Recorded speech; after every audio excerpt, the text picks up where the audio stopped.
வணக்கம் மக்களே. இன்றைக்கி நம்ம சுபர்ணா குரூப்ஸில் கிட்ஸுக்கான ஸ்பெஷல் எலும்பெல்லாம் ரொம்ப ஹெல்த்தியாக இருக்கும், ரொம்ப குழந்தைங்க ஆரோக்கியமாகவும் சுறுசுறுப்பாகவும் இருப்பாங்க. அதுக்கான ஒரு ரெசிபி தான் பார்க்க போகிறோம். வேறு ஒன்றும் இல்லைங்க, ராகி கூழ் பவுடர் தான். எப்படி அரைக்கலான்னு பார்க்கலாம் வாங்க, வீடியோக்குள்ளே போகலாம். இது செய்கிறதுக்கு நான் 1.5 படி ராகி நல்லா கழுவி எடுத்துக்க போகிறேன். ராகியை பொறுத்த வரைக்கும் எப்பயுமே ஒரு 5-6 தடவையாவது குழஞ்சது கழுவு வேணும். அப்போ தான் அதில் இருக்கிற மண்ணெல்லாம் ஃபுல்லாக ஃபில்டர் ஆகி வரும். நான் இது 7-8 தடவையே கழுவிட்டேங்க. இது 2 தகுதியாக பிரித்து கழுவிக்கலாம். இந்த மாதிரி நல்லா மசிச்சு விட்டு கழுவி தண்ணி ஃபில்ட்ரு பண்ணி எடுத்து வச்சுக்கோங்க. ரெண்டையுமே நம்ம வாஷ் பண்ணிக்கலாம் ஃபுல்லாக. இப்போ நம்ம ரெண்டையுமே கழுவிட்டோம். நெக்ஸ்ட்டு இப்போ இந்த 1.5 படி ராகிக்கு 100 கிராம் பாதாம் எடுத்துக்கலாம். இது நல்லா 3 மணி நேரம் ஊற வச்சுக்கலாம். இது ஊறிட்டுருக்கட்டும். அதுக்குள்ளார நம்ம போய் ராகி காய வச்சுட்டு வந்துடலாம் வாங்க. நல்ல ஒயிட் கிளாத்து இல்லைன்னா ஒரு சாயம் போகாத துணி இருந்தால் எடுத்து கொட்டி காய வச்சுக்கோங்க. இது நல்லா ஒரு நாள் முழுக்கவே வெயிலில் நல்லா காயணும். அப்போ தான் அந்த மொறுமொறுப்பு கிடைக்கும்.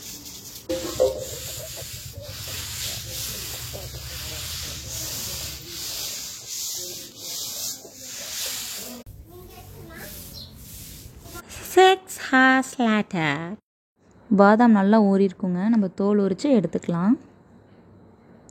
இது ஈஸியாக தோல் வந்துடும் நீங்கள் நல்லா ஊறினாவே.